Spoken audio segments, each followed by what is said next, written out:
A apresentação que eu pretendo fazer hoje, né, leva o título de Paul Ricoeur, Os Limites do Narrar.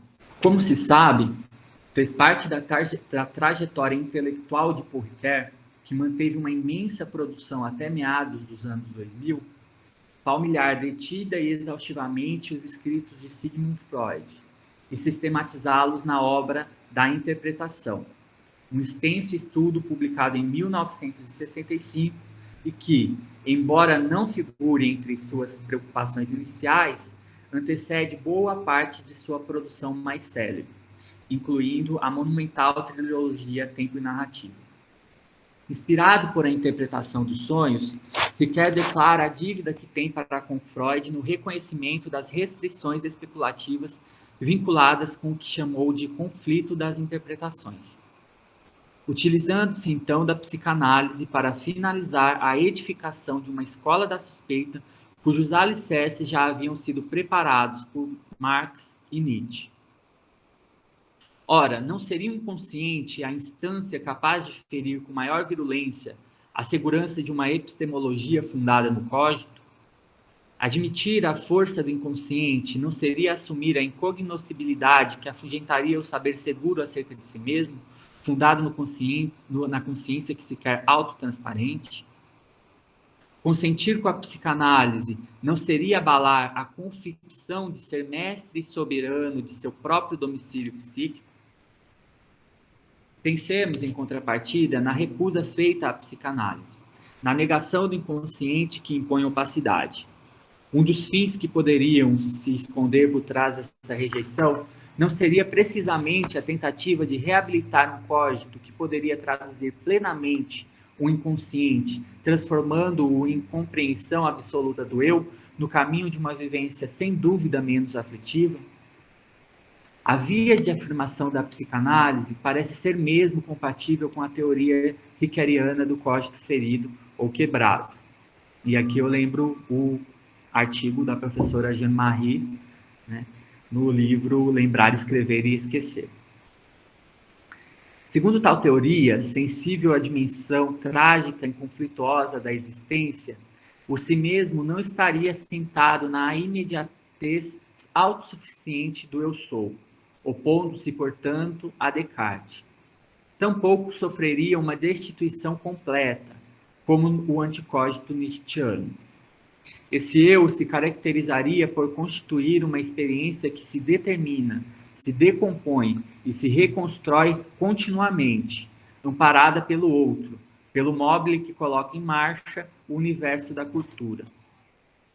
Sem renunciar à noção de inconsciente, mas para tornar a existência menos insuportável e aflitiva, Ricoeur por algumas vezes lança a mão do argumento que outorga à análise, em sentido freudiano, o poder de atingir uma compreensão mais profunda acerca do si, uma vez que o sujeito se reconhece na história que ele conta para si mesmo, sobre si mesmo. Nesse processo, a história de uma vida se constitui por meio de uma série de retificações aplicadas a narrativas prévias. Isto é, fragmentos de histórias aparentemente desconexas são recuperados e ajudam a iluminar outras histórias ainda não narradas, obscuras, mas que, com o apoio daquelas, podem ser verbalizadas e, assim, elevam-se aos níveis da consciência e da linguagem. Isso confere unidade à narrativa de uma vida, favorecendo o que Ricoeur designa como identidade narrativa, a qual cria condições para uma existência mais inteligível, coerente e suportável. Eu cito Paul Ricoeur. A experiência psicanalítica salienta o papel de componente da narrativa, no que se convencionou chamar histórias de caso. É no trabalho do analisando, que Freud chama, aliás, de perlaboração, que esse papel pode ser discernido. Ele se justifica, ademais, pela própria finalidade do processo analítico, que há de substituir fragmentos de histórias ininteligíveis e, ao mesmo tempo, insuportáveis, por uma história coerente e aceitável, na qual o analisando possa reconhecer sua ipseidade. A psicanálise constitui, nesse sentido, um laboratório particularmente instrutivo para uma investigação propriamente filosófica sobre a noção de identidade narrativa. Esse trecho está em Tempo e Narrativa, no 3º volume. Até aqui, sem grandes percalços, aceitamos a convivência aflitiva com o inconsciente, considerando a psicanálise até mesmo como estratégia de duplo benefício, ao possibilitar o melhor entendimento de si e ao mitigar a aflição causada pela incompreensibilidade. Entretanto, um obstáculo por si só não é o... Entretanto, um obstáculo maior parece se interpor quando se toma isso como pressuposto, pois legitimar o inconsciente, por si só, não é o bastante para responder a um novo problema, que merece ainda mais nossa atenção. Quais são os limites para a narrativa que uma pessoa pode construir a respeito de si mesma? Ou, dito de outro modo, até que ponto é possível existir a narrativa de uma vida? Propomos, daqui em diante, uma espécie de crítica da razão narrativa. A fim de nos auxiliar no encaminhamento do problema, para que possamos posteriormente abordar com maior desenvoltura como Paul Ricoeur a ele responde, vale recorrer a uma tópica desenvolvida por Judith Butler em seu livro Give an Account of Oneself, que na tradução brasileira recebeu o título Relatar a si mesmo, Crítica da Violência Ética. Nesse livro, quando trata do relato de si mesmo que é objeto da psicanálise, Butler sai em defesa da impossibilidade de uma narrativa plena, quer dizer, de uma narrativa que seja capaz de articular conscientemente todas as nossas relações inconscientes, todas as nossas relações inconscientes, capaz de traduzir em forma de discurso momentos de interrupção, obstrução e indefinição que brotam de maneira enigmática de nossas vivências. A autora o faz para sustentar uma relevância ética subjacente a essa cegueira, a qual julga necessária. Necessária porque, dado que estamos mergulhados na experiência relacional e somos por ela constituídos, estamos necessariamente implicados em um universo social que nos precede e vai além de nós. E é porque somos afetados pela alteridade que não conseguimos por nós mesmos conferir um fechamento narrativo à nossa própria vida. Falar da impossibilidade da narrativa plena de uma vida é, no limite, reconhecer que estamos eticamente implicados na teia de vivências compartilhadas com os outros, somando à nossa existência todas as inconstâncias e incoerências típicas da relacionalidade. E aqui a gente, por pouco, não vê o Paul Ricoeur subscrever essas considerações que são muito semelhantes, né, da Judith Butler com o Paul Ricoeur, né, sobretudo com as considerações em o si mesmo como outro. Segundo a análise, Butler assevera, eu cito, a impossibilidade de uma narrativa plena talvez implique que, desde o princípio, estamos eticamente implicados na vida dos outros. Embora muitos digam que ser um sujeito dividido significa precisamente não ter os fundamentos para a ação e as condições de responsabilização, o modo como somos, desde o início, interrompidos pela alteridade, pode nos tornar incapazes de oferecer um fechamento narrativo para a nossa própria vida. O propósito aqui não é celebrar certa noção de incoerência, mas apenas destacar que nossa incoerência define o modo como somos constituídos na relacionalidade. Implicados, obrigados, derivados, sustentados por um mundo social além de nós e anterior a nós. Esse trecho da Judith Butler, assim como os outros que eu vou mencionar, estão nesse livro Relatar a Si Mesmo, que eu sugeri. Mais à frente, Judith Butler associa a impossibilidade de uma narrativa plena a um tipo de morte, que a autora descreverá como uma aflição necessária. Eu cito novamente Butler nesse livro. Dizer como alguns que o si mesmo tem de ser narrado, que somente o si mesmo narrado pode ser inteligível e sobreviver, equivale a dizer que não podemos sobreviver como um inconsciente, com um inconsciente. É o mesmo que dizer, com efeito, que o inconsciente nos ameaça com uma incompreensibilidade insuportável e que, por essa razão, devemos nos opor a ele. Ou, se aceita o inconsciente, aceita-o como algo totalmente recuperável pelo eu conhecedor. Talvez como uma posse, na crença de que o inconsciente possa ser total e exaustivamente traduzido no que é consciente. Na linguagem que articula a oposição a um começo não narrável, reside o medo de que a ausência de narrativa represente uma ameaça à vida e um risco, se não a certeza, de certo tipo de morte. A morte de um sujeito que não pode e nunca poderá reaver de todo as condições de seu próprio surgimento.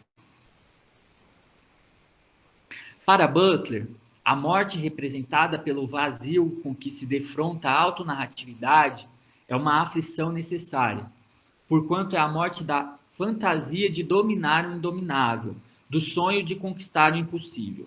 Sob o amparo de um escudo de realidade erguido por essa morte, pode-se garantir a dignidade ontológica de regiões imperscrutáveis do eu, protegendo-as da violência de um processo de decifração que reduz o ser ao sentido, que enclausura o ser nas malhas do discursivo. Segundo a autora, ao sujeito não pertence o controle de narrar a si mesmo de maneira sempre coerente, donde há a ameaça que representa a morte, ou melhor, a morte de um sujeito desancorado e autofundante na ordem do pensamento, que nunca pôde efetivamente existir. Todavia, essa morte, em contrapartida, representa par e passo o nascimento de outro tipo de sujeito, mais realista, que se afirma quando assume desconhecer todas as dimensões de seu próprio surgimento e aceita que tal ignorância se deve, entre outras razões, ao bloqueio do retorno imediato às cenas que o instauraram. Um sujeito como esse conclui que sempre chegaremos tarde a nós mesmos, já que para compreendermos-nos somos dependentes do outro, de uma alteridade descortinada, seja pela figura de outra pessoa, seja pela cultura. O eu, escreve Butler, é o momento do fracasso em qualquer esforço narrativo de fazer um relato de si mesmo, destacando assim que nossa existência se afirma mesmo onde a compreensão de si é turvada e que tal incompreensibilidade inapelavelmente ronda nosso ser. A autora diz, eu cito, permanece o eu sendo aquilo que não pode ser relatado e, nesse sentido, constitui o fracasso exigido pelo próprio projeto da narração de si. Toda tentativa de fazer um relato de si mesmo está fadada a se deparar com esse fracasso e tropeçar nele. Em resumo, Judith Butler declara a morte prematura de um eu hipotético, que é capaz, sem restrições, de compreender-se por via narrativa. Com isso, admite, então, a possibilidade de coexistência entre uma dimensão compreensiva da vida e outra incompreensiva. Conjuga-se uma existência suportável, aceitável, inteligível, coerente e diurna, com uma existência insuportável, inaceitável, ininteligível, incoerente e noturna, sem que uma reúna condições para anular inteiramente o potencial expressivo da outra. Nesse sentido, anuir a humilhação narcísica infligida à consciência pela psicanálise é o caminho menos fantasioso, embora mais aflitivo, para chegarmos a uma compreensão de nós mesmos, reconhecendo, inclusive, os limites impostos a essa compreensão trágica. E tragicidade aqui, né, eu entendo como o efeito da situação paradoxal de saber e não saber, né, como indica o sentido originário do termo estabelecido pela cultura grega clássica. Em última instância, aderir ao incompreensível é também uma forma de compreensão. Um sujeito como esse, que se conhece ao reconciliar-se com a incognoscibilidade de seu ser, não é estranho a Paul Ricoeur. o filósofo recomenda a esse sujeito o mesmo conselho fornecido à alma pelo texto bíblico. É preciso perdê-la para a salvar. A advertência extraída do Evangelho de Marcos é citada por Ricoeur nas considerações iniciais do livro O Conflito das Interpretações, no momento em que o autor comenta o desapossar-se da origem do sentido, defendido pela psicanálise. Esse ponto ficará mais claro, mais perceptível após tratarmos dos exemplos de nossas dimensões incompreensivas oferecidos por Paul Ricoeur. Toda essa discussão dá sequência a um grande impasse. Interpretar para compreender-se e interpretar, como a cena requer, significa dizer algo de alguma coisa. Ou seja, traduzir em palavras, narrar. Mas, ao mesmo tempo, é necessário compreender-se na incompreensão do que não se pode interpretar. Tal compreensibilidade evocada pela adesão ao incompreensível requer traçar algumas situações limite encontradas por nosso entendimento, numa espécie de criticismo kantiano, o que, de certa maneira, equivale a responder à seguinte pergunta: em que situações as narrativas seriam inviabilizadas pela incompreensibilidade? Né? E aqui não convém eu dar continuidade às análises de Butler, né? Porque meu interesse é resgatar suas ideias, e resgatar suas ideias se restringe à formulação de um problema. Não cabe a nós, portanto, destrinchar os caminhos escolhidos pela autora para elucidar a questão. Vale, no entanto, deixar na manga a ideia de que a opacidade ou a impossibilidade de narrar representa uma ameaça de morte. Já tendo encaminhado a questão com auxílio das investigações de Butler, vale retornarmos à teoria de Paul Ricoeur para que consigamos ir um pouco além. Numa perspectiva semelhante à da autora estadunidense, por um lado, Ricoeur reconhece que nem todas as experiências humanas podem ser narradas, ou seja, nem todas podem passar pelo crivo da inteligibilidade interpretativa e esgotarem-se pela linguagem e pela consciência. Para o filósofo, experiências como a dor, o sofrimento e o mal padecidos não podem ser completamente apreendidas. De modo excepcional, o mal cometido por nós, seres falíveis, quando se exprime em noções como pecado, culpabilidade e sofrimento, próprias da semântica religiosa judaico-cristã, pode até se refugiar na linguagem, como afirma Ricoeur através do conceito de confissão. E agora eu cito uma passagem que é da Simbólica do Mal. A experiência que é confessada pelo penitente é uma experiência cega. Permanece presa no invólucro da emoção, do medo, da angústia. É esta nota emocional que suscita a objetivação no discurso. A confissão exprime, empurra para o exterior a emoção, que sem ela se fecharia sobre si mesma, como uma impressão da alma. A linguagem é a luz da emoção. Através da confissão, a consciência de culpa é trazida à luz da palavra. Através da confissão, o homem continua a ser palavra, mesmo na experiência de seu absurdo, de seu sofrimento, de sua angústia. Fim de citação. Ocorre que todo mal cometido tem seu correspondente mal sofrido. E, para além disso, existe uma série de sofrimentos que não são resposta à ação injusta ou vil dos homens, como a dor impingida pelas catástrofes naturais, doenças e epidemias, pelo envelhecimento e pela morte. É sobre esse mal, o padecido, que Ricoeur estende um véu de incompreensão. Uma pergunta insolúvel, por exemplo. No caso do homem justo, por que este se torna vítima de um mal imerecido? Se sua postura virtuosa bloqueia qualquer possibilidade de que o mundo retribua com o sofrimento um mal não praticado, por que mesmo assim ele sofre? Ricoeur recorre ao exemplo bíblico de Jó, homem sem falhas, porém submetido às mais duras penas, cujo único arrependimento é queixar-se do mal a que fora sujeitado. Como, diante do mal sofrido pelo justo, não ver contradição nas proposições que afirmam a onipotência e a bondade divinas? Reside aí o grande enigma do mal. de um mal que nos acomete sem que saibamos sua razão e sua causa. Um mal que esbarra na finitude humana e inviabiliza qualquer fechamento narrativo, soando como um escândalo para a nossa compreensão. Na tentativa de lançar um pouco de luz sobre esse escândalo, Riquet investiga o trabalho de luto. Quando o filósofo trata da experiência do trabalho de luto, tal como este fora enunciado por Freud, considera 3 estágios para a espiritualização da dor.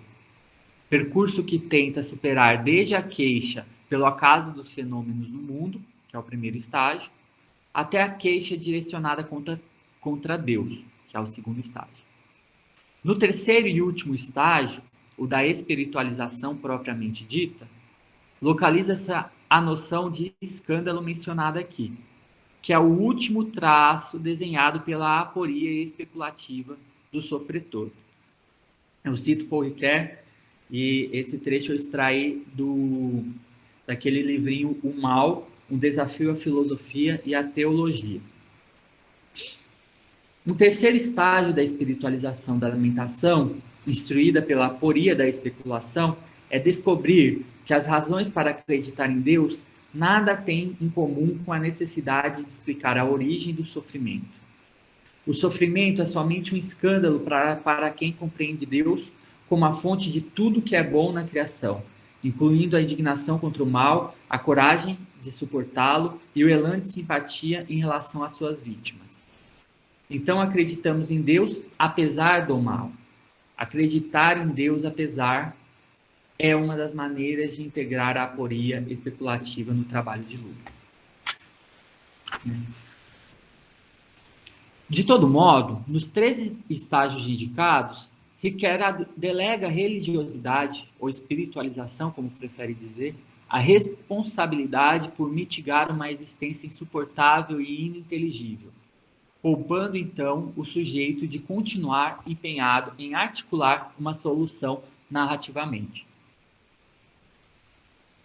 Aqui, fixa-se um limite à capacidade da narrativa de relatar uma experiência constitutiva do sujeito, experiência que o desapruma e o modifica, descredenciando assim a linguagem de tensionar um esclarecimento para a dor no intuito de a tornar menos insuportável.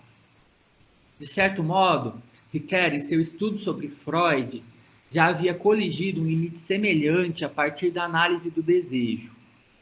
Em Da Interpretação, o filósofo sinalizou, inspirado nas leituras do fundador da psicanálise, a presença de um inominável na raiz do impulso de dizer o desejo, algo que está profundamente atrelado à dinâmica do desejar e que não pode ser desvelado pela linguagem, o que o filósofo chama de o desejo como desejo, isto é, a essência incognoscível do desejar, em contraposição ao desejo representável, que é o seu sentido consciente e discursivo.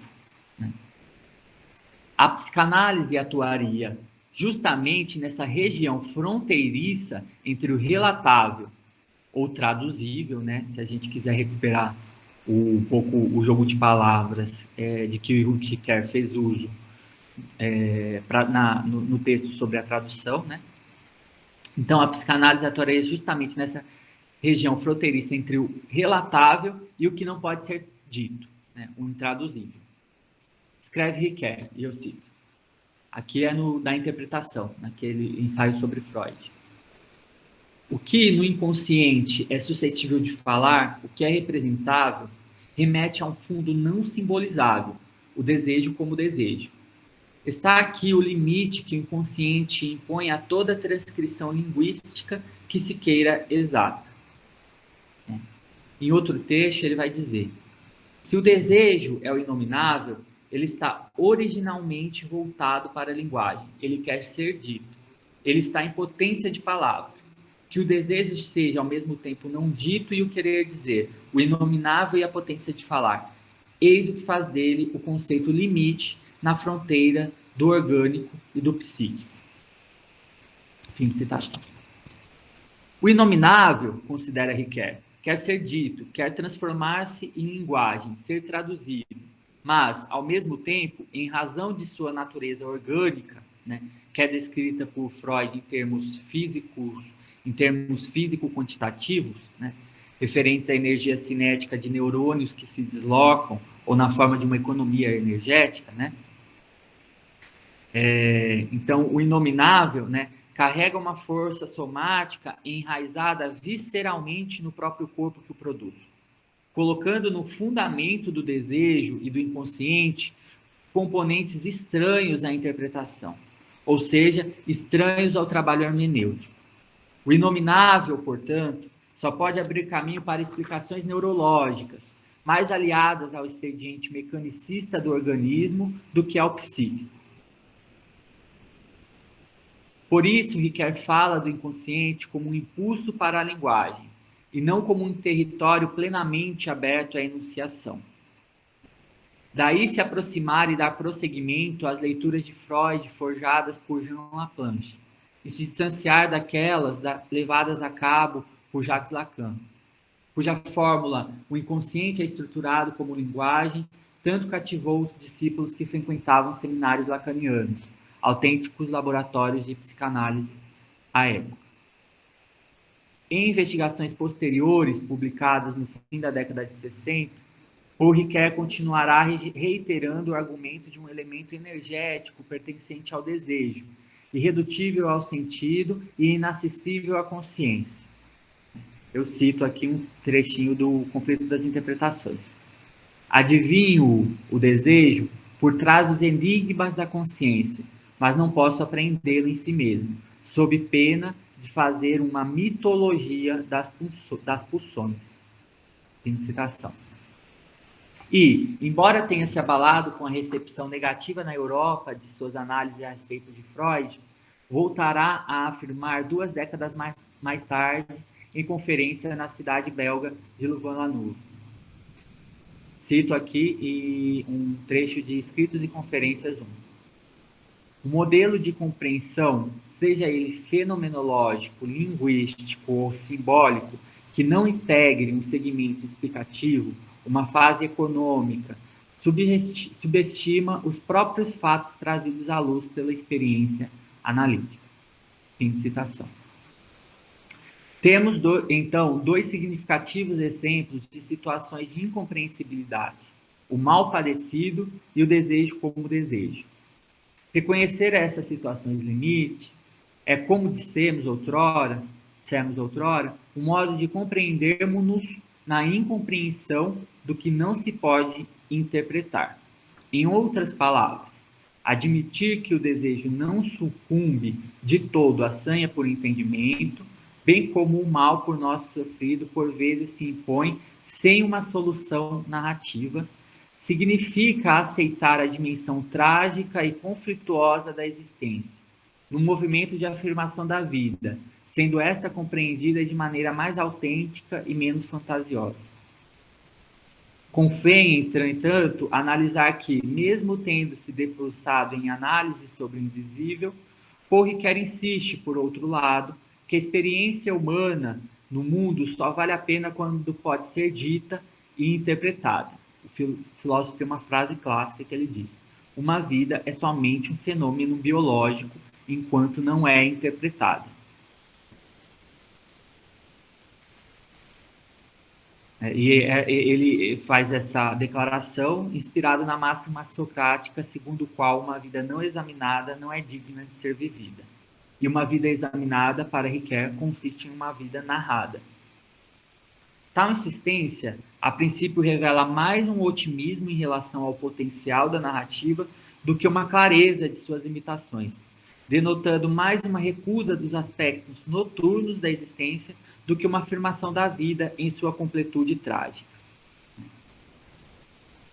E aí tem toda uma série de como isso se desenvolve na narrativa. Eu não sei, professor, como é que está posso continuar a leitura? Está cansativa? Excelente.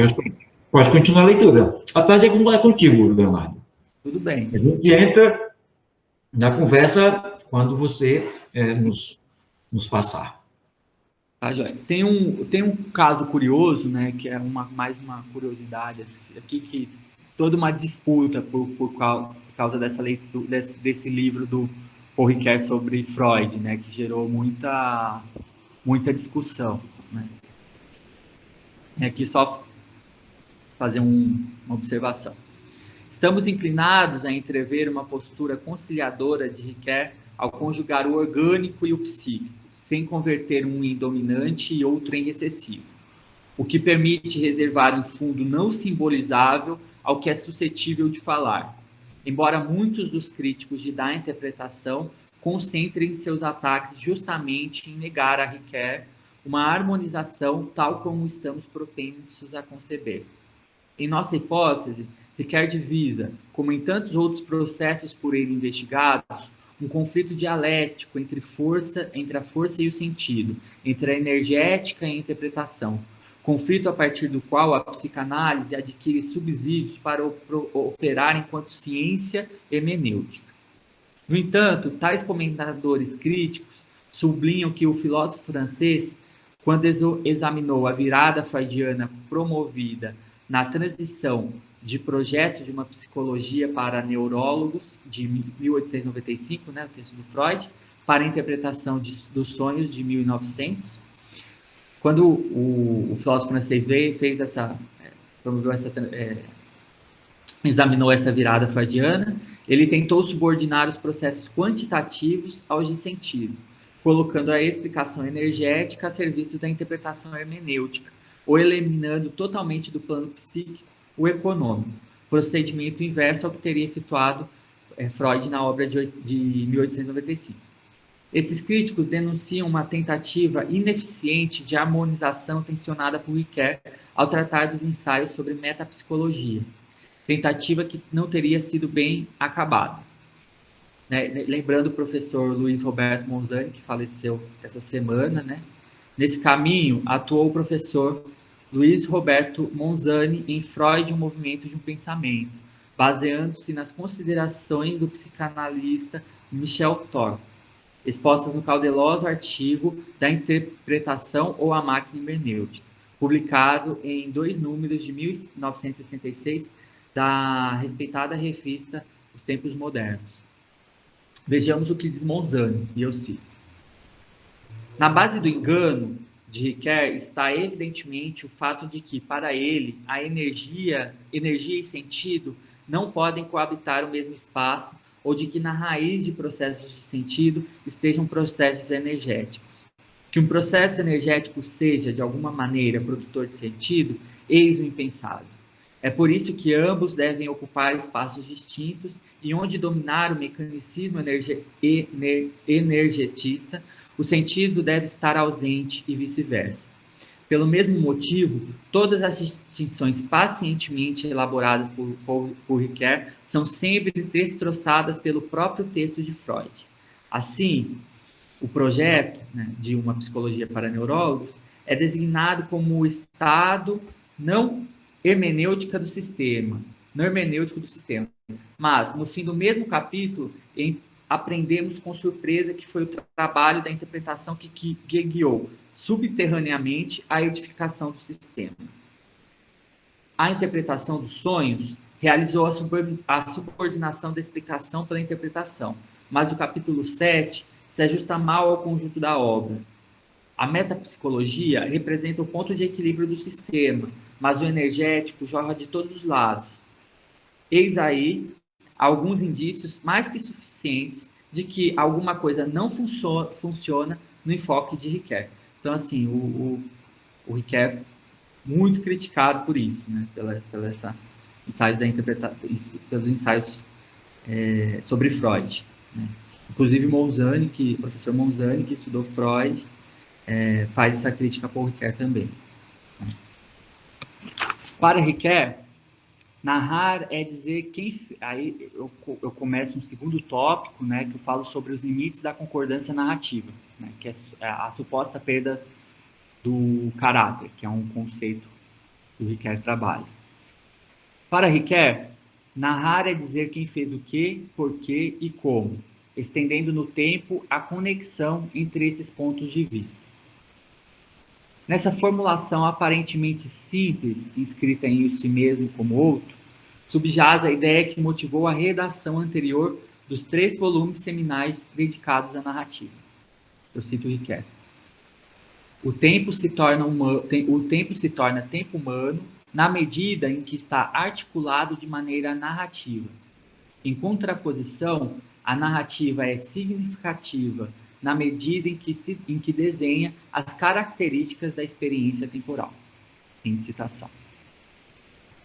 Consoante essa ideia, a humanização do tempo, que ultrapassa a dimensão cósmica do alternar das estações ou dos dias e das noites, o tempo do mundo, né? A humanização do tempo se dá, então, via narrativa. Do mesmo modo, respeitando um círculo saudável, se o tempo humano é devedor da narrativa, a narrativa se torna guardiã do tempo humano, na medida em que não haveria tempo pensado que não fosse narrado. Como, então, atua a narrativa na direção dessa humanização temporal?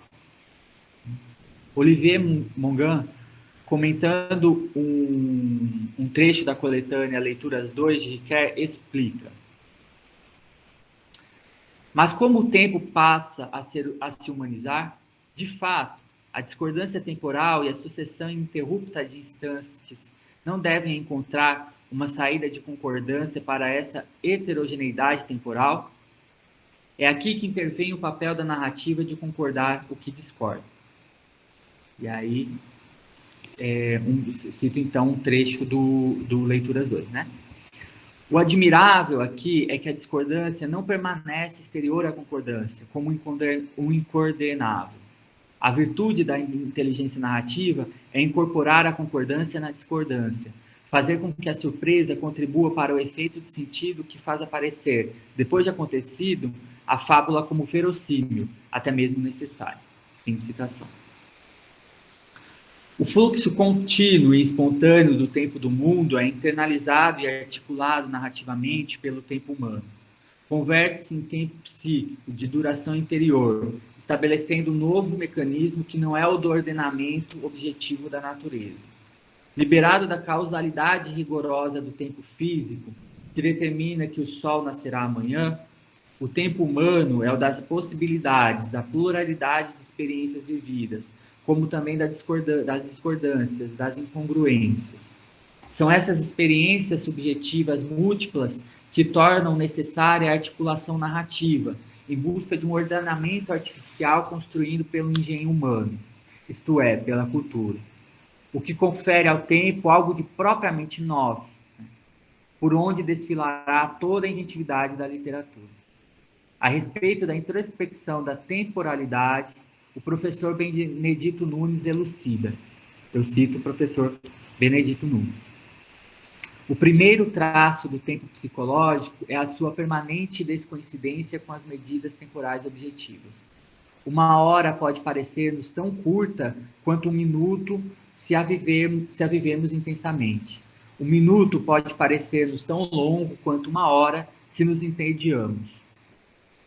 Variável de indivíduo para indivíduo, o tempo psicológico, subjetivo e qualitativo, por oposição ao tempo físico da natureza, e no qual a percepção do presente se faz ora em função do passado, ora em função de projetos futuros, é a mais imediata e mais óbvia expressão temporal humana. Fim de citação.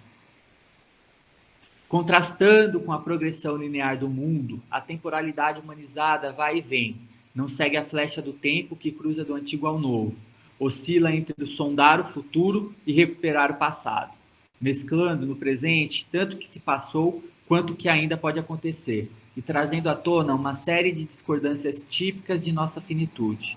O que está em jogo na narrativa não é absorver o ordenamento do tempo cósmico, mas organizar o livre vaguear da temporalidade humana, isto é, como sublinha Riquet, incorporar a concordância na discordância. Adiando um pouco a retomada da discussão sobre a função dialética da narrativa de concordar o discordante, que está na base da noção humana de tempo, voltemos ao conceito de narrar e vejamos a que casos ele se aplica, para que futuramente possamos retroceder com mais insumos a tal debate.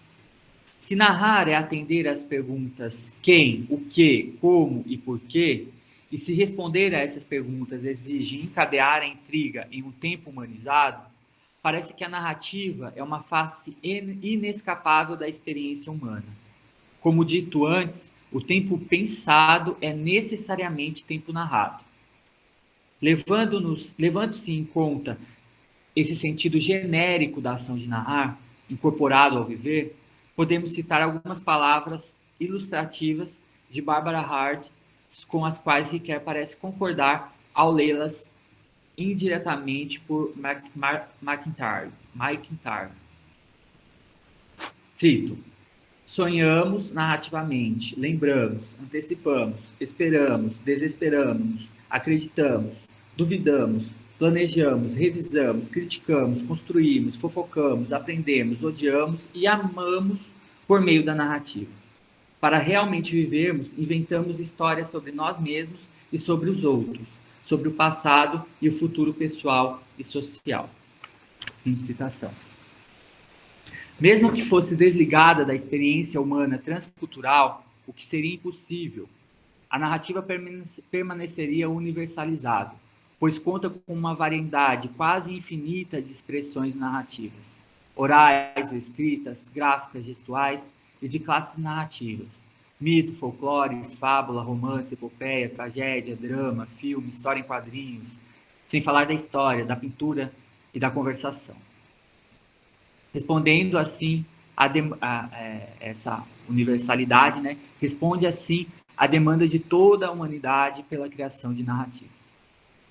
Roland Barthes, cujos estudos nitidamente inspiraram Paul Ricoeur, acenou para esse mesmo sentido genérico, né, universalizando o expediente narrativo. Eu cito: sob estas formas quase infinitas, a narrativa está presente em todos os tempos, em todos os lugares, em todas as sociedades. A narrativa começa com a própria história da humanidade. Não há em parte alguma, povo algum, sem narrativa. Todas as classes, todos os grupos humanos têm suas narrativas. E frequentemente estas narrativas são apreciadas em comum por homens de culturas diferentes. Fim de citação do Barthes.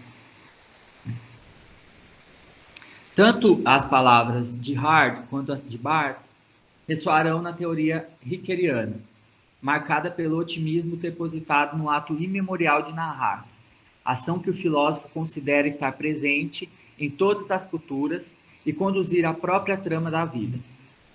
Na continuidade de nosso texto, de nossa exposição, né, não faltarão indícios dessa posição sustentada por Ricoeur. Saindo do sentido genérico, porém se recusar o potencial extensivo da narrativa, Ricoeur, ao tratar especificamente da literatura ficcional,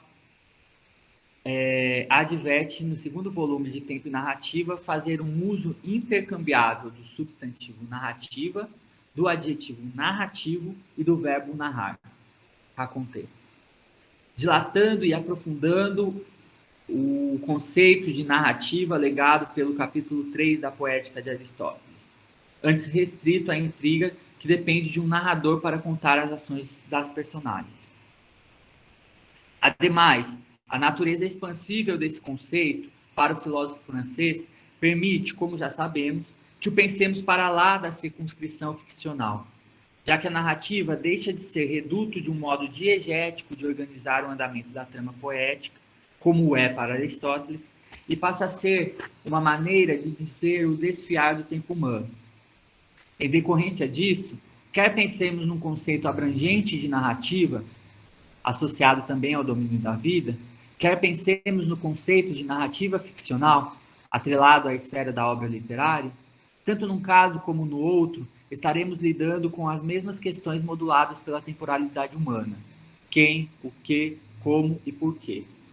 Desse modo, transferir o debate a respeito dos relatos de uma vida, aos quais nos direcionamos quando fizemos referências, por exemplo, à psicanálise, transferir esse debate a respeito dos relatos de uma vida para os romances e demais narrativas ficcionais, mantendo muitas das conclusões a que chegamos, não configura transposição inadequada. Nesse sentido, torna-se torna-se aceitável estabelecer certa convergência entre a tessitura da narrativa de uma vida e a da narrativa literária. Mesmo que reconheçamos, do ponto de vista do interesse prático, a diferença entre o prosaísmo do transar da vida, encenada no palco do mundo, e a tinta carregada do escritor, que emprega a poesia do coração, embora nem por isso este último se desarranje com o prosaico. Notamos, assim, a grande força investida por Ricoeur ao lado de narratologistas no ato de narrar, elevado quase ao nível de um predicado pertencente à humanidade, à maneira do refletir, e por conseguinte universalizado. Narrativa e experiência temporal humana adquirem, portanto, reciprocidade de sentido e obedecem ao mesmo estatuto. Nas palavras do filósofo, inscritas em A Crítica e a Convicção, existe uma espécie de homologação mútua entre um tempo estruturado e uma narrativa temporal. É por isso que, diante da iminência da ruína definitiva da ação de narrar, Ricoeur vem em seu resgate, declarando, eu cito um trecho do Tempo e Narrativa do 2º volume. Talvez, efetivamente, sejamos as testemunhas e os artesãos de uma certa morte, a morte da arte de contar, de onde procede a arte de narrar em todas as suas formas. Talvez o romance também esteja morrendo como narração. Nada, efetivamente, permite excluir que a experiência cumulativa, que, pelo menos no campo cultural do Ocidente, ofereceu um estilo histórico identificável, esteja hoje ferida de morte. Nada exclui, pois, que a metamorfose da intriga encontre em algum lugar um limite para além do qual não se poderá mais reconhecer o princípio formal de configuração temporal que faz da história narrada uma história una e completa. E contudo, talvez seja necessário, apesar de tudo, confiar na demanda de concordância que estrutura ainda hoje a expectativa dos leitores e acreditar que novas formas narrativas que ainda não sabemos nomear e que já estão nascendo, irão atestar que a função narrativa pode se metamorfosear, mas não morrer. Pois não temos a menor ideia do que seria uma cultura em que não se soubesse mais o que significa narrar. Essa é uma frase de impacto dele no tempo narrativo. Mesmo sob condições adversas para a arte de contar, o cenário pintado por Ricoeur parece, então, favorável à narrativa. Esta poderia até mudar de nome e endereço, mas jamais desaparecer. A sobrevivência da própria ideia de cultura garante que o recito, a narrativa, continue pulsando dentro das sociedades. Pois como se daria a transmissão das tradições ou vivências humanas sem que houvesse uma experiência temporal e narrativa? Tal otimismo acaba por nos afastar da questão central que perpassa nosso exame neste capítulo. Quais são os limites do ato de narrar? Em razão dessa postura auspiciosa do autor, desembocamos numa dificuldade que está às voltas com nossa empreitada. Como conciliar tal otimismo com as regiões do sujeito reconhecidamente impossíveis de mapear ou de decodificar pela linguagem estruturada da narrativa? Para Ricoeur, o discurso narrativo, a princípio, parece mesmo lutar contra a feição ininteligível e incoerente do si, contra sua opacidade assombrosa, dando a impressão de que a pessoa pode se compreender por inteiro através do narrar, e assim viver melhor. Quando vamos a um analista, é dos entraves do inconsciente que tentamos nos desembaraçar. E aí, cito um trecho do Ricoeur.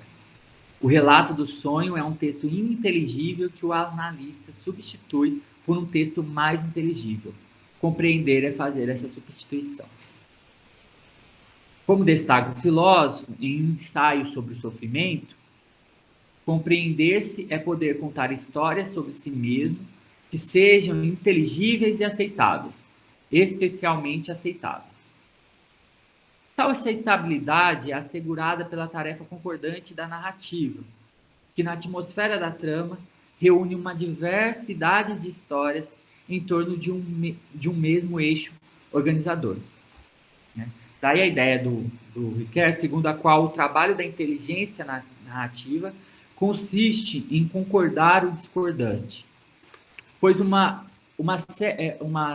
multiplicidade de eventos aparentemente particulares e desconexos é agenciada pela narrativa para compor uma história maior, coerente e aceitável. Algo como o que foi dito acerca da compreensão do sujeito possibilitada pela análise. Desse modo, a inteligibilidade narrativa se determina na síntese do heterogêneo, o estágio de composição da trama no qual elementos díspares, antes amontoados, são ordenados de maneira regrada, conferindo sentido à totalidade da história. Se a coerência é levada ao enredo mediante a síntese concordante e discordante, é também transmitida aos agentes da intriga, sejam eles seres reais, se estivermos tratando da trama da vida, né? Sejam fictícios, se nos referirmos à literatura. A personagem compartilha, pois, a mesma dinâmica da história narrada. A narrativa, diz Ricoeur, constrói a identidade da personagem, que pode ser chamada de sua identidade narrativa, construindo a identidade da história narrada. Sobre a manifestação dessa síntese no âmbito da personagem, elucida o filósofo, eu cito. Segundo a linha da concordância, a personagem aure singularidade da unidade de sua vida considerada como a totalidade temporal, também singular, que a distingue de qualquer outra. Segundo a linha de discordância, essa totalidade temporal é ameaçada pelo efeito de ruptura dos acontecimentos imprevisíveis que a pontuam, encontros, acidentes, etc. A síntese concordante e discordante faz que a contingência do acontecimento contribua para a necessidade de algum modo retroativa da história de uma vida, a qual se iguala à identidade da personagem. Assim, o acaso é transmudado em destino. E a identidade da personagem a identidade da personagem, que se pode dizer, parte do enredo, só se deixa compreender sob o signo dessa dialética. Fim de citação. Dessa forma, os mesmos processos que engendram a narrativa e fornecem a ela sua identidade ocorrem também no elemento mais atomizado representado pela personagem. Trocando em miúdos, aquilo que Ricoeur denomina síntese do heterogêneo se manifesta tanto na perspectiva macro da intriga, reunindo a constelação de agentes e acontecimentos, quanto na micro, aglutinando a multiplicidade de decisões tomadas e os diversos caminhos e descaminhos desenhados pelas personagens. Esse duplo andamento sofre continuamente uma interferência mútua, de sorte que a identidade da personagem se constrói em ligação com a do enredo. Se considerarmos que a identidade da personagem se edifica em simultâneo com a do enredo, ambas se enervam ou se fortalecem reciprocamente. Em outras palavras, quando a identidade da personagem ganha força, a do enredo também também se fortalece. E vice-versa, sucedendo a mesma relação caso uma delas perca vício. Mais adiante, veremos de que modo a crise da figuração da personagem instaura simultaneamente a crise do enredo e, por extensão, da narrativa como um todo, processo que ocorre na narrativa em geral e no romance em particular. Vale antecipar que o romance, precedendo tal crise,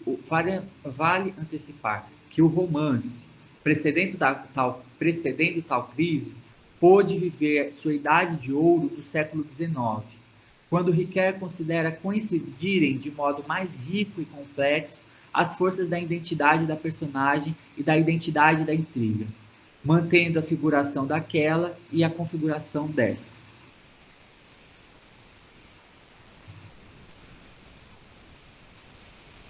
Permitam-me abrir um breve parêntese útil nas nossas análises posteriores. Para além da interdependência referente às identidades, segundo Ricoeur, deve-se considerar ainda uma variação na correlação de forças entre a autonomia da intriga e a da personagem no interior da narrativa, o que franqueia a possibilidade tanto de uma tradição que põe a personagem a serviço da intriga, né, como é praxe da antiguidade, né, haja vista a tragédia clássica, quanto de um regime que submete a intriga à personagem, como é costume na modernidade, né, haja visto o romance. Desse modo, no que compete às autonomias da trama e da personagem, relações simetricamente inversas são constituídas no interior da narrativa. Isto é, o que acontece na intriga repercute inversamente e na mesma proporção na personagem. Se vocês veem que o paulistano, né, com esse R, às vezes dá uma fica incompreensível, né? Por exemplo, o paulista, quer dizer, por exemplo, se a presença da personagem adquire liberdade no interior da narrativa, a intriga, por sua vez, torna-se subordinada àquela. Se a autonomia da intriga ganha força, é a personagem que se torna independente. Devemos, portanto, distinguir as duas operações aqui abordadas, pois uma concerne a energia de manifestação da identidade e a outra a autonomia. No caso da crise romanesca mencionada, é necessário levar em conta a atuação distinta destes dois mecanismos. A autonomização da personagem em detrimento da liberdade da intriga, o que propriamente caracteriza o gênero romance. E 2, o franqueamento da figuração da identidade dessa personagem, a qual passa a prevalecer na narrativa romanesca. Por ora, prossigamos na discussão, protelada no início deste tópico, sobre a síntese concordante e discordante, que envolve ambas as instâncias, personagem e intriga. Do ponto de vista da intriga, já vimos que essa síntese é coordenada por uma história maior e coerente, que reúne fragmentos de histórias aparentemente desconexas, né? E do ponto de vista da personagem, está sincronizada com a trama narrativa e ocorre de maneira muito próxima ao que acontece com a história vivida por uma pessoa. Tal síntese, tanto na personagem quanto na trajetória de alguém, é resultado de uma outra ainda mais fundamental, que versa sobre a preservação de algo de irredutível, mesmo sob o imperativo da mudança. Vejamos. Sob a perspectiva biológica, a vida é um fenômeno de envelhecimento, num processo contínuo e ininterrupto de mudança. Cito o Paul Ricoeur. Dizemos que um carvalho é o mesmo da glande à árvore inteiramente desenvolvida. O mesmo dizemos de um animal, do nascimento à morte. O mesmo de um homem, não digo de uma pessoa, na qualidade de simples amostra da espécie. Em citação. Como então é possível a permanência se o processo de mudança nunca cessa, se é orgânico ao vivente? Como falaremos de identidade do indivíduo se o tempo a que está submetido é vetor de dessemelhança e divergência? É imprescindível, então, a existência de um princípio que, na ordenação das mudanças acidentais, decorrentes das peripécias da vida, apesar de não se coadunar com a redução do ser a uma estrutura cristalizada, substancial e irrevogavelmente, ao menos impeça a destruição de muitas de suas características. Do contrário, nós continuamente sofreríamos transformações que nos destituiriam de nós mesmos por completo. Quando se reporta ao sujeito biológico, requer atribuir esse princípio de permanência ao código genético. Entretanto, como o argumento enraizado no corpo não diz respeito à estrutura ética da pessoa, o filósofo precisa buscar um outro princípio de permanência, o qual suas investigações em si mesmo como outro concluem ser o caráter. Eu cito Paul Ricoeur, em si mesmo como outro. Em grande parte, com efeito, a identidade de uma pessoa, de uma comunidade, é feita dessas identificações a valores, normas, ideias, modelos, heróis, nos quais a pessoa ou a comunidade se reconhecem. Assim, se integram nos traços de caráter os aspectos de preferência valorativa que definem o aspecto ético do caráter, no sentido aristotélico do termo. Isso se faz por um processo paralelo à aquisição de um hábito, a saber, pela interiorização que anula o efeito inicial de alteridade, ou pelo menos o transfere do fora para o dentro. A teoria freudiana do superego lida com esse fenômeno que confere aspecto de sedimentação à interiorização. Assim, se estabilizam preferências, apreciações, estimativas, de tal modo que a pessoa se reconhece por suas disposições que podem ser chamadas de valorativas. Por isso, um comportamento que não corresponda a esse tipo de disposição leva a dizer que não é do caráter do indivíduo considerado, que este já não é ele mesmo ou que está fora de si. Fim de citação.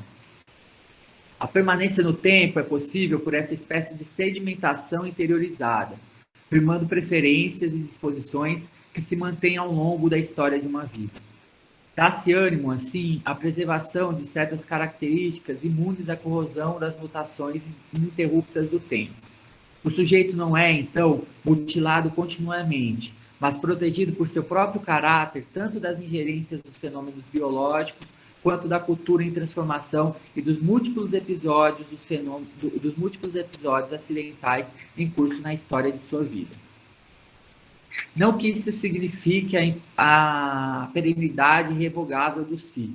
O Ricardo está longe de defender um único e mesmo sujeito do nascimento à morte, mas garante a manutenção de alguns traços distintivos durante toda a trajetória pessoal, preservando uma espécie de narrativa satisfatória para o si, detentor, então, de uma história na qual possa se reconhecer. Em relação à personagem de uma intriga, acontece algo muito parecido. A síntese entre dois polos heterogêneos, relativos à permanência, identidade idem, né, a mesmidade, e a possibilidade de mudança, que é a identidade y ou ipseidade, é exercida pela identidade narrativa da personagem. Identidade que ordena de maneira inteligível as transformações pelas quais a personagem passa, posto que esta está mergulhada em uma série de episódios contingentes e peripécias surpreendentes da trama, que, por seu turno, envolvem uma constelação de personagens.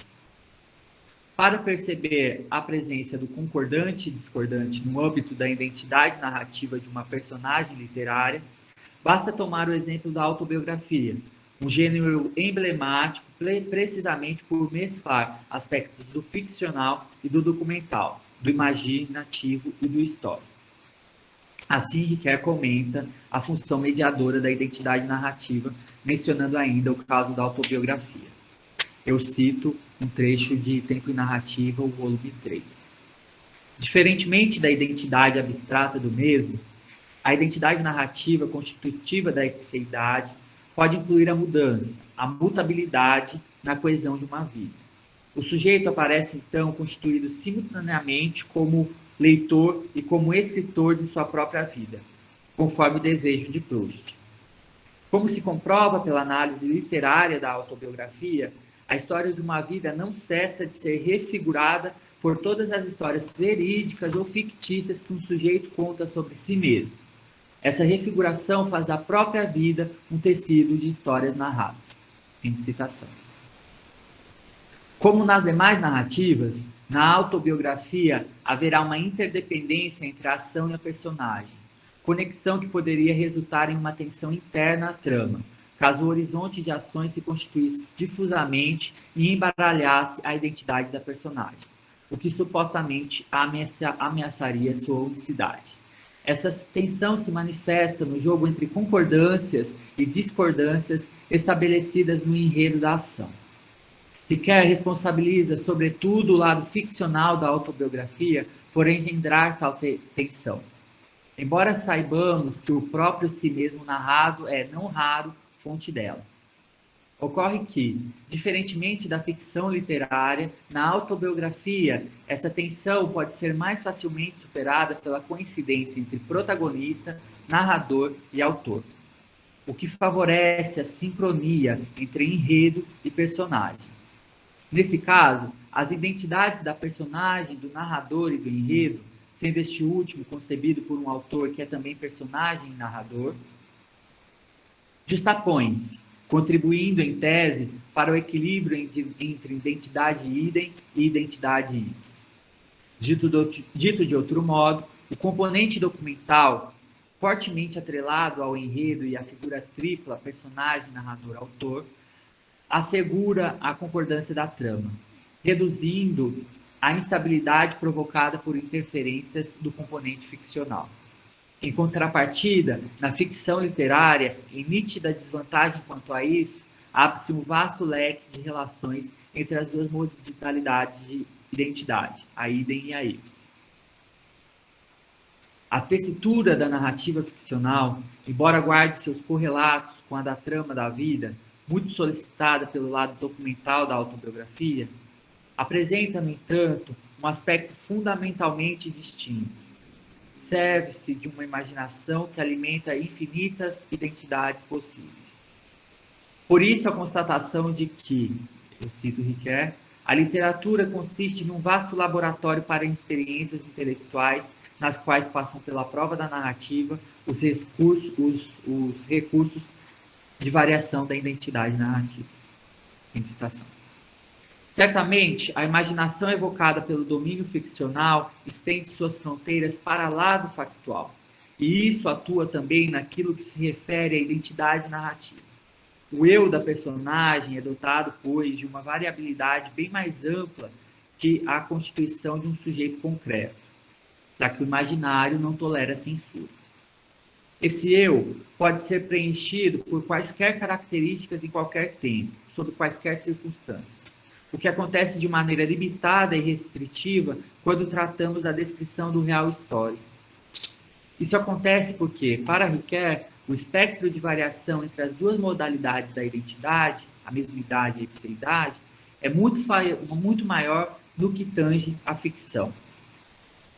Na ficção literária, enfatiza Ricoeur, é imenso o espaço das variações aberto para as relações entre as duas modalidades de identidade. Se submetermos a história da literatura a um escalonamento, as múltiplas relações entre mesmidade e ipseidade aí projetadas vão desde a pregnância do mesmo e o correspondente eclipsar das mutações da personagem, até a relação inversa, que anula a permanência no mesmo em benefício de uma mutabilidade radical, ao passo que, na experiência cotidiana, essas modalidades tendem a se sobrepor e se confundir. Assim, contar com alguém diz Ricoeur, assim, contar com alguém é ao mesmo tempo confiar na estabilidade de um caráter e esperar que o outro cumpra a palavra, sejam quais forem as mudanças capazes de afetar as disposições duradouras pelas quais é reconhecido. Fim de citação. Em resumo, enquanto o leitmotiv de nossas vivências é a busca pela concordância, até mesmo para garantir-lhes um sentido ético, no laboratório literário são ensaiadas e esperadas infinitas experiências discordantes. Outra questão importante a se tratar quando passamos da realidade à ficção. As variações imaginativas, neste último caso, não são apenas toleradas pela narrativa. Esta as engendra e busca. Nesse sentido, Paul Ricoeur defende que a narrativa cria condições fecundas para fermentar suas próprias metamorfoses, como comprova a história da literatura, esse vasto laboratório que alarga à medida dos possíveis.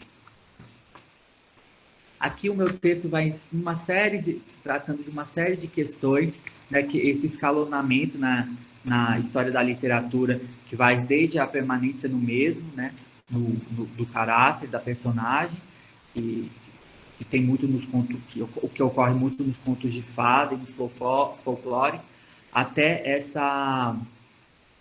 a perda da identidade, que ocorre muito no romance contemporâneo, em especial o Ricoeur trata no Homem Sem Qualidades, do Musil, né? Do Musil. E também na Virginia Woolf, ele trata no Mrs. Dalloway. Eu não sei se continuar a leitura, acho que a gente pode perder um pouco do debate. Mas eu acabo aqui no texto fazendo esse escalonamento e eu trato muito dessas obras, né? Mas, em tese, é que eu mostro que em romances, nos antirromances contemporâneos, como designa Riquet, né, essa perda do caráter ocorre, né?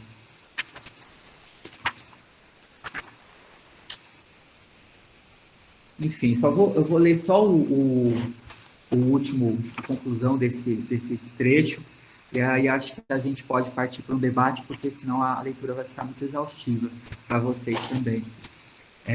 Ao que tudo indica, o último argumento de Riquet se apoia na necessidade cultural que o ser humano tem de ser refigurado pelas narrativas. E, se aquelas construídas em nosso tempo já não são capazes de responder a nossas questões, que retomemos as do passado, num retorno perpétuo à narrativa.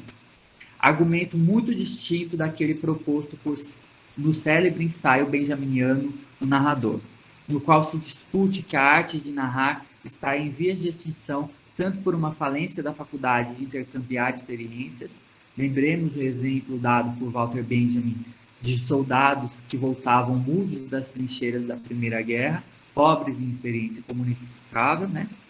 Quanto por uma transformação na recepção, no sentido de que o leitor moderno substituiu a amplitude interpretativa subjacente ao espírito narrativo pelo nível explicativo da informação.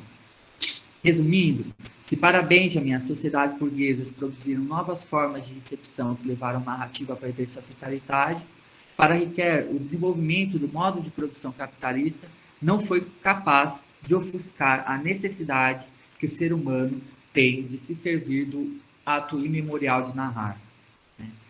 Aqui, gente, então eu passo para discussão.